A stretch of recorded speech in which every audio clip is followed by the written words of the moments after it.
সুযোগ হলে মিশরে যান, ফেরাউনের লাশ দেখে আসেন। কারুনের বাড়িতে যান, ধ্বংসস্তূপ দেখে আসেন। পারলে জর্ডানে যান, মৃত সাগর দেখে আসেন। সমকামিতার কারণে লূত আলাইহিস সালামের কওমের লোকদেরকে আল্লাহ জমিন থেকে উঠিয়ে একটা আঘাত করেছেন জমিনে। জমিনের উপরের মাটিকে আমি নিচে ঢুকিয়েছি, নিচের মাটিকে আমি উপরে ঢুকিয়েছি।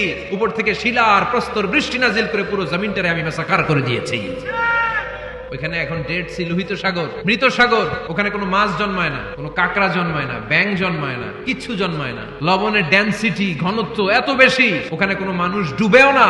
গজবের জায়গা, সুযোগ হলে দেখে আসেন। টাকা পয়সা ভালো থাকলে, সময় হলে প্রায় ফ্যামিলি মেম্বারদেরকে নিয়ে উমরায় যান। আল্লাহ রাসূল সাল্লাল্লাহু আলাইহি ওয়াসাল্লাম বেড়াতে যেতেন। আল্লাহ রাসূল সফর করলে কোন স্ত্রীকে নিয়ে যাবেন তিনি স্ত্রীদের নাম লিখে লটারি করতেন। সুবহানাল্লাহ নাই?